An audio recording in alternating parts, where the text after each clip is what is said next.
Hop on board and explore the Island of Sodor with everyone's #1 friend, Thomas the Tank Engine. You'll join in on the excitement and adventure with all of Thomas's friends.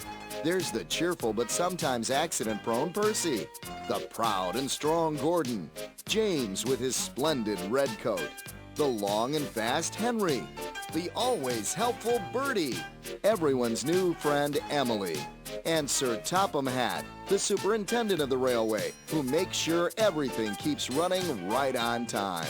Each release in this award-winning collection contains stories that teach the valuable life lessons of friendship and working together, and the importance of trust and honesty. Thank you for looking after my passengers. I do like company, especially children's company. And now, little engineers have an express ticket to trainloads of interactive fun, now available on DVD. Join your railway friends as they take you to island destinations such as the Fun and Games Shed, Sing-Along Station, Read-Along Depot, and the Character Gallery, where you'll meet each engine up close and personal. Each Thomas the Tank Engine release is engineered for fun. The journey starts here, so climb aboard for all of these Thomas and Friends adventures today.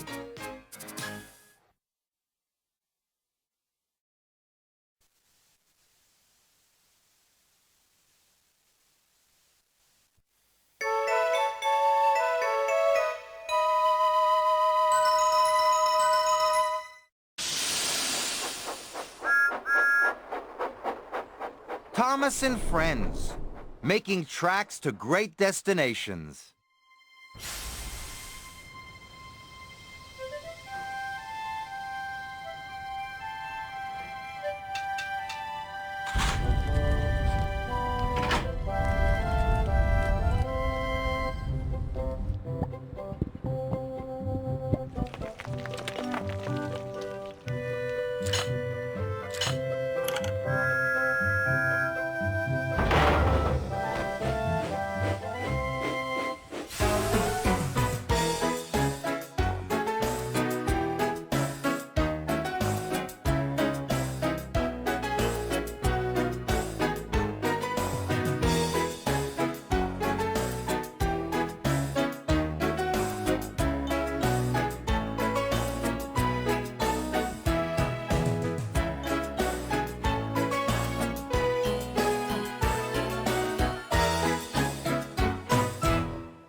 The island of Sodor is surrounded by beautiful blue sea. It has fields of green and sandy yellow beaches. There are rivers, streams, and lots of trees where the birds sing. There are windmills and a coal mine, and docks where visitors to the island arrive. The island also has lots and lots of railway lines. Who's that puffing down the track? It's Thomas! Hello, Thomas! Hello, everybody! Welcome to the Island of Sodor.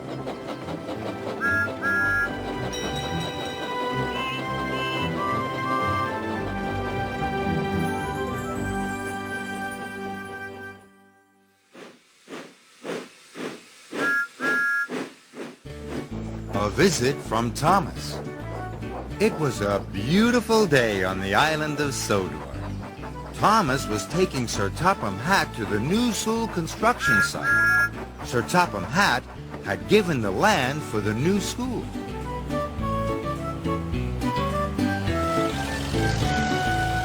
Thomas's friends were all busy preparing the site. A school is the proper use for this land, Sir Topham Hatt said proudly. Let me show you the football field, said Miss Jenny.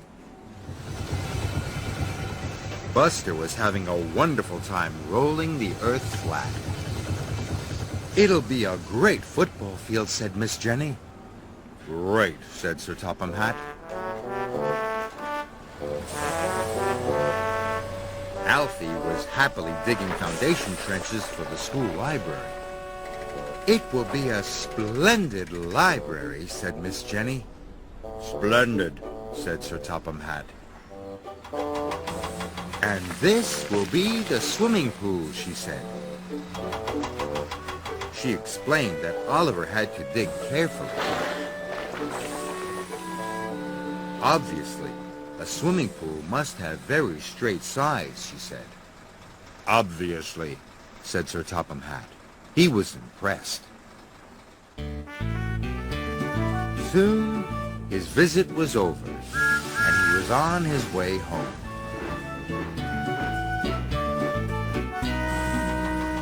Max was becoming impatient. Hurry up, he scowled. But Oliver would not be hurried. He was determined to dig carefully. Suddenly, his bucket hit something hard. He slowly scraped away the earth. Hurry up there, roared Max. But I found something, cried Oliver. Look! Rubbish, sniffed Max. It might be important, said Oliver's operator. I'll call Miss Jenny, said the foreman. And Miss Jenny called Sir Topham Hatt. And Sir Topham Hatt called the experts. Amazing, said the expert with the red mustache. This is a dinosaur bone. A dinosaur bone? Said Ned. Dinosaurs were animals that lived a long time ago, said Miss Jenny. Their bones are all that's left. Well, Oliver, said the expert with the fuzzy beard, I wonder if you'd do some more digging for us. Yes, sir, beamed Oliver. He was excited. Soon the experts roped off the area. Oliver changed over to his smallest chisel. This job called for delicate digging.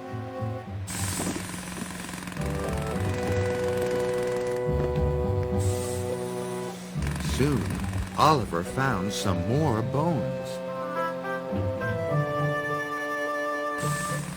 Ooh. And some more. And some more. He had uncovered the skeleton of a whole dinosaur. Everyone cheered.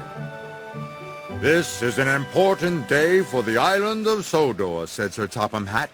Thanks to Oliver's careful digging, said Miss Jenny. It makes me proud to be an excavator, said Alfie.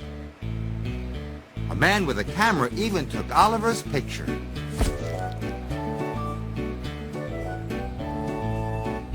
The next morning, Thomas brought Sir Topham Hatt to the yards. It seems we have a celebrity here, he said. It's Oliver, said Ned. With his dinosaur, said Jack. The front page, no less, said Miss Jenny. Oliver was proud.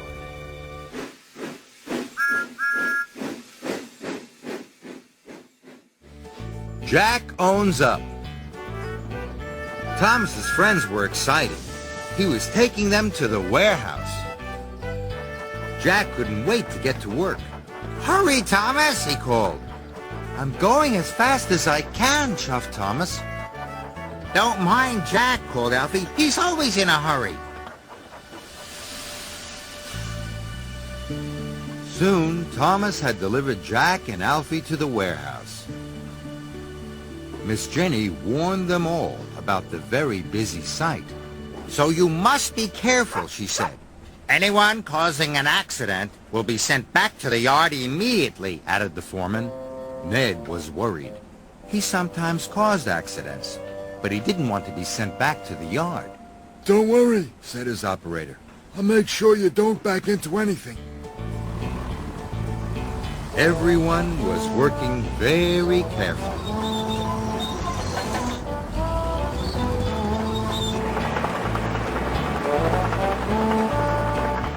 Ned's operator guided him around corners and through the stacks of bricks. Oh boy, said Ned proudly. He was having fun. Jack was having fun too, but he wasn't being careful at all. Slow down, Jack, Kelly boomed. You'll have an accident. Not me, Jack shouted cheerfully. Thomas could see Jack was being careless. He hoped his friend wouldn't get into trouble. But Jack did get into trouble. He backed into a stack of roofing slate and smashed it into tiny pieces. "Blistering buckets," said Jack. He looked around. No one had seen him break the slate, not even his operator. Jack knew he had been naughty, but he didn't want to get sent back to the yard. So he filled his bucket full of gravel and drove away. Ned didn't see the broken slate and rolled right over it. Ned! cried his operator. "You've knocked over the slates!" "I didn't do it," protested Ned. "It wasn't me." But there was nothing Ned could do. It was an accident. His operator would have to call Miss Jenny.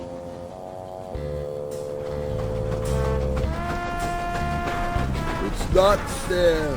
It's not fair," grumbled Ned. Alfie pulled up just as Jack saw Ned driving slowly away. "Where's Ned going?" asked Jack. "He knocked over some roofing slates," said Alfie. "Thomas is taking him back to the yard." Jack knew it was all his fault. What should he do? Alfie could see Jack was upset. "What's wrong?" he asked. But Jack didn't answer. He raced off without a word. "Wait!" Jack shouted. "Wait! Miss Jenny, Ned didn't break the slate. I did." And Jack told her what he had done. Miss Jenny was cross. "It was brave of you to own up," she said. "But what am I to do with you?" "Send me back to the yard," said Jack sadly. And so she did. As Jack was being loaded on Thomas's low loader, he called to Ned. "I'm sorry you got blamed for my accident. I should have owned up earlier." "That's all right," said Ned. "But I'm glad it wasn't me. It wasn't me. It wasn't me," sang Ned as he steamed back to work. "Good for you, Jack," Thomas called. "Good for you."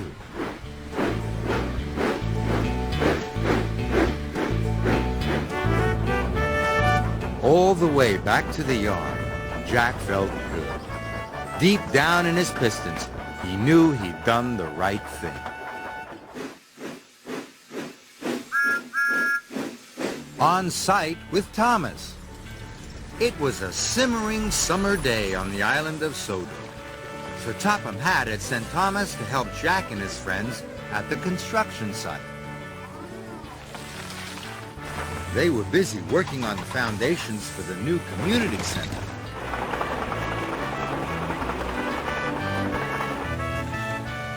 Patrick was pouring concrete for a new platform.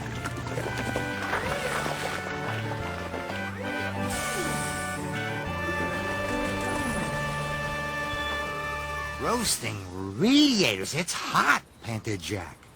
"Makes my boiler ache," said Thomas. "Out of the way, young'uns," teased Patrick. "Someone important coming through." "What makes you so important?" huffed Jack. "Concrete," rattled Patrick. "We're important too," said Alfie. "But I'm the most important," said Patrick. "He's a bit cheeky," puffed Thomas as he chuffed away. But Alfie and Jack were curious. Who was the most important? Jack couldn't wait to ask Byron. "Is Patrick the most important?" asked Jack. "Nonsense," said Byron. "Patrick can't pour his mushy concrete until I level the site. That makes me the most important." Alfie made a beeline for Oliver. "Slow down," purred Oliver. "What's got you racing around in this heat?" "Patrick said he was the most important," panted Alfie. "Is that true?" "Oh, my, no," said Oliver politely. "Digging the foundations is the most important." And that's what I do." "Transport," boasted Nelson. "Without transport, there wouldn't be any construction. That makes me the most important." "Our operators," declared Ned. "They're in charge of safety." They're definitely the most important. I give up, clattered Jack. They can't all be the most important, said Alfie. They were confused. When Thomas returned, he could see that everyone was talking about who was the most important. Even Max and Monty. I'm the most important, Dieseled Max. I am, boasted Monty. I can haul more in less time than anyone else. And before their operators could stop them, they were off to get even bigger loads. Max was getting the biggest load he could carry. More! Boomed Max. So was Monty. More! Boomed Monty. I think that's enough, said Oliver politely. More and hurry! If you say so. Max! Monty! Kelly called. Slow down! Thomas could see Max and Monty were headed for trouble. I'm the most important, Snapped Max. I am, blasted Monty. I am.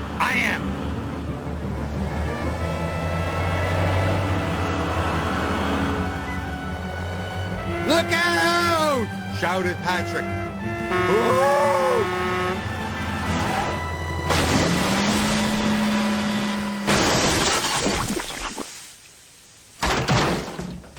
Flatten my fenders, shouted Monty. Not my fault, called Max. My beautiful concrete, moaned Patrick. My beautiful blue paint, moaned Thomas. Miss Jenny was cross when she heard the news. I'm very disappointed in you two, she said to Max and Monty. You've caused a lot of trouble. And look at poor Thomas. We were only trying to show who's the most important, groaned Max. You're all part of a team, said Miss Jenny. There's no such thing as most important. Not even Patrick, clattered Jack. Patrick? Scolded Miss Jenny. Were you bragging about concrete again? I might have said something.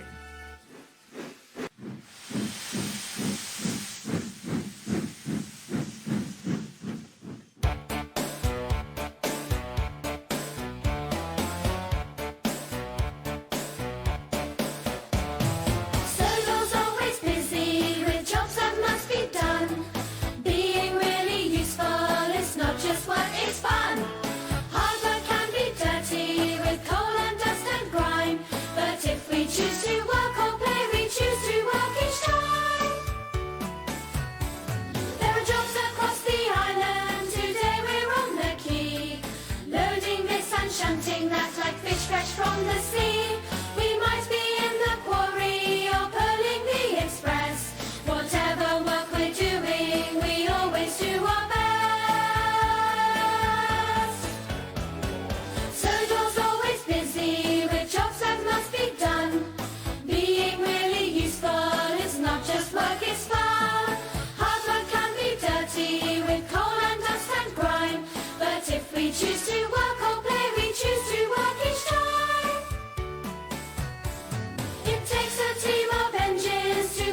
From the track, but when you're building buildings, you'll need Jack and his pack. They're digging, tipping, loading, whatever duty calls, filling holes with concrete or knocking over walls. Sodor's always busy with jobs that must be done. Being really useful, it's not just work, it's fun. Hard work can be dirty with coal and dust and grime. But if we choose to work or play, we choose to work each time.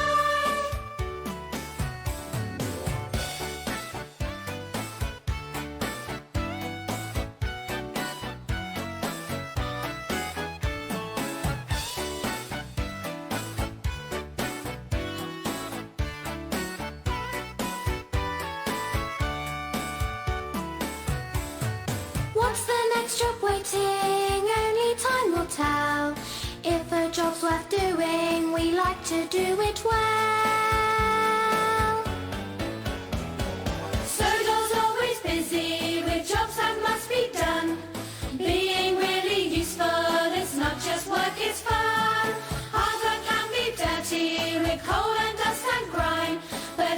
choose to work or play, we choose to work each time. Sodor's always busy with jobs that must be done. Being really useful, it's not just work, it's fun. Hard work can be dirty with coal and dust and grime. But if we choose to work or play, we choose to work each time.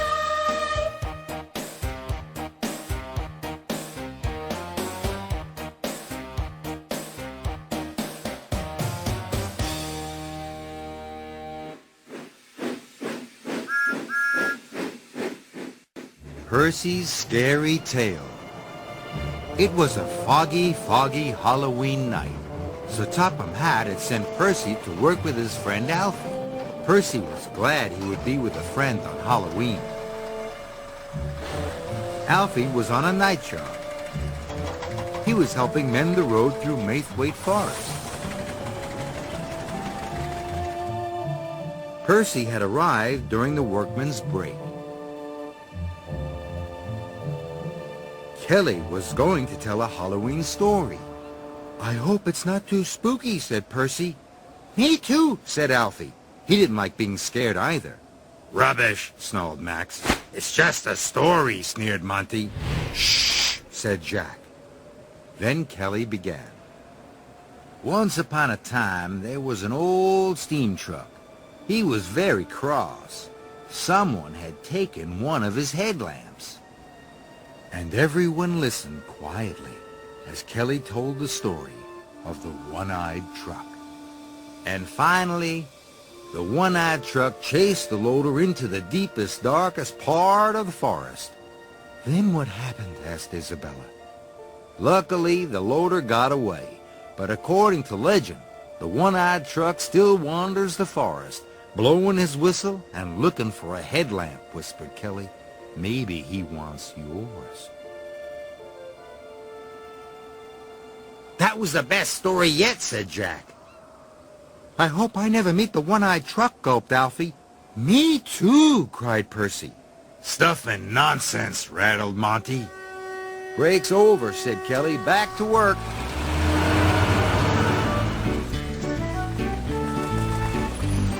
Percy liked working with Alfie. Alfie is small, so is Percy. Alfie is green, so is Percy. They were having a wonderful time, but Max and Monty were up to mischief. "It's the one-eyed truck!" cried Max. "Scaredy, scaredy!" teased Monty. "Stop that!" boomed Jack. "Pick on someone your own size!" Max and Monty just laughed. Later, Max and Monty had settled down. "Take these loads to the tip in the forest," said the foreman. "And be careful. It's very dark." "Yes, sir," said Monty and Max, and they left. As they drove deeper into the forest, it got darker and darker. The woods were full of spooky shapes and shadows. It was very scary. Suddenly, Max and Monty didn't feel so brave. "What was that?" clattered Max. "An owl," said Monty. "I hope."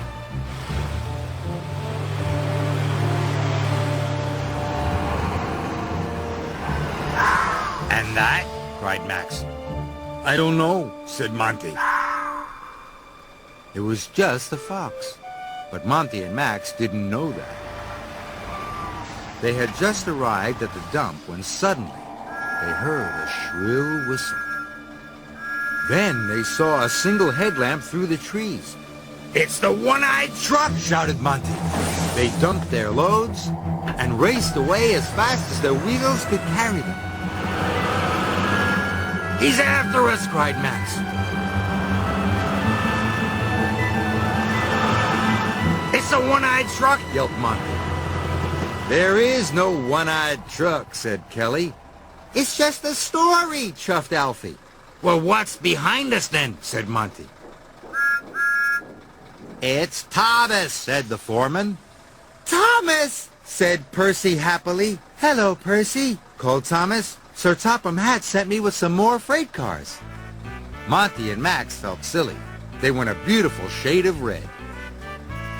But everybody else had a good laugh, especially Percy and Alfie.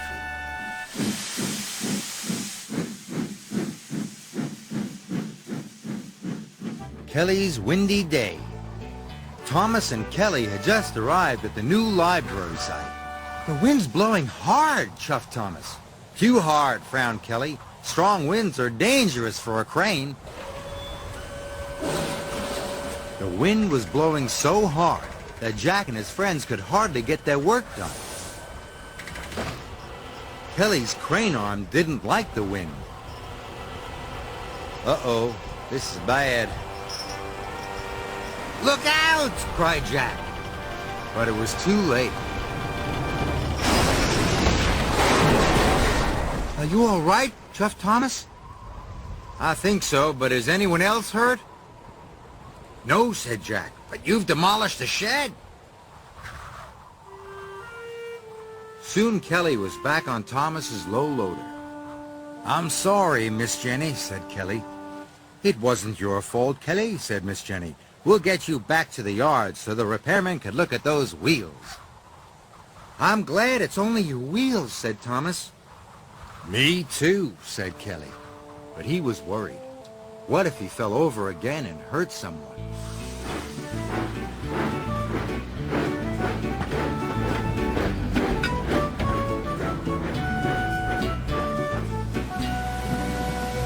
That night, the wind blew and the rains pounded down.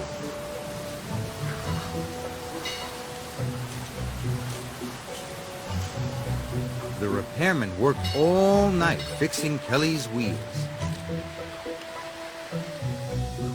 The next morning, the sheds were empty. Everyone had gone to work, except Kelly. The rain had stopped, but the wind was still blowing, and he was worried. Then Miss Jenny came to the sheds with urgent news. "Isobella has come off the road at the quarry bridge," she said. "We must rescue her at once." Kelly was still afraid he might fall over and hurt someone.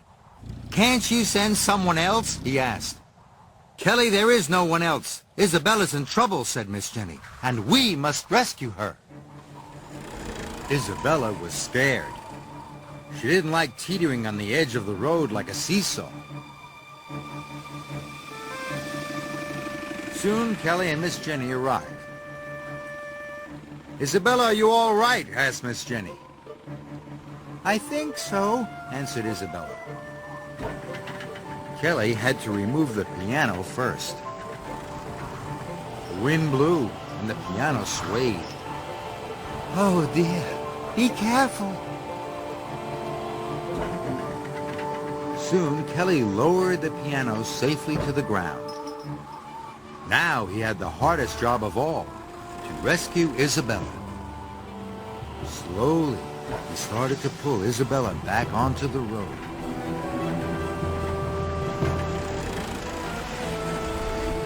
The wind blew harder. Isobella began to teeter. "Oh! Oh!" Kelly was worried. He stopped. "What's wrong?" cried Isobella. "The wind's too strong," said Kelly. "You can do it, Kelly," called Miss Jenny. "You can do it!" Kelly knew he couldn't let the wind stop him. He started his winch again. He pulled harder.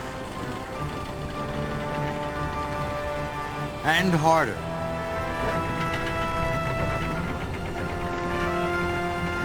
"Oh, mind my paint," the cheeky truck cried. Isobella was finally back on the road. Phew.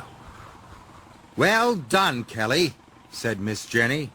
"Well done." "Thank you, Kelly," said Isobella. At last, Kelly had his confidence back.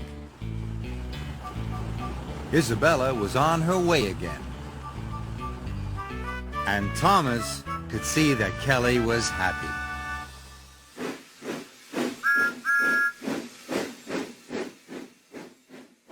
A happy day for Percy. It was a gray, cloudy day on the island of Sodor. Percy was taking Alfie and Jack to Kronk Station. Jack and his friends were going to prepare the site for a new repair shed. But rain had made the site a muddy, mucky mess. Mud can be dangerous, warned Miss Jenny, so remember. Safety first, said Byron proudly. And that means no carelessness, she said to Max and Monty. Yes, Miss Jenny, they clattered. Jack and Alfie were having a wonderful time. Alfie liked mud. This was the muddiest mud he had ever seen. Mud! Glorious mud! Alfie shouted as he spun around. Byron was working very carefully. His cuts were straight and precise. Look at that, he chugged. A work of art. But no one noticed how carefully Byron was working. Max and Monty were still up to no good. Bust my buffers, cried Percy. What do you think of my trench, Oliver? Byron asked proudly. But Oliver didn't answer. He was too busy trying not to sink in the mud. Byron was upset. He wanted someone, anyone, to say, well done. Max and Monty were still up to no good. Ready? Go! Watch out! Shouted Alfie. But it was too late. Max broke the water supply pipe. Water gushed everywhere. Suddenly, Alfie was sinking into a muddy hole. Help! He cried. I'll get him! Clattered Jack. No! Shouted the foreman. You'll get stuck too! The workman shut off the water. But there was no way Alfie could get himself out. Byron! Miss Jenny cried. Can you help Alfie? I'm coming, Alfie! He shouted. Byron could see Alfie was sinking in the mud. Grab my blade, called Byron. Alfie reached out. I can't reach it, he cried. Careful, Byron, shouted Miss Jenny. Careful, you'll sink too. But Byron inched closer and closer and closer. Miss Jenny was worried. I've got it, shouted Alfie. Hold on, cried Byron. Come on, Byron, Kelly whispered.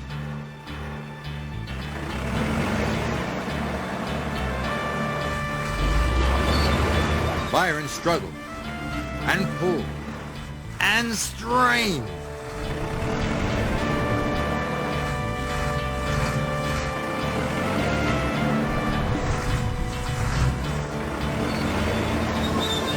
At last, Byron pulled Alfie to safety.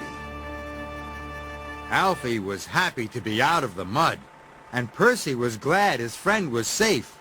Well done, Byron, he said. Yes, well done, said the foreman. Well done, shouted Kelly. Well done, shouted everyone. Byron was proud. He had more well dones than he knew what to do with. That night at the yards, Miss Jenny had stern words for Max and Monty. You'll be spending the next 3 days in your sheds, she said, and you should be ashamed of yourselves. You could have seriously hurt someone with your callousness. We're sorry, Miss Jenny, said Monty and Max. And they truly were.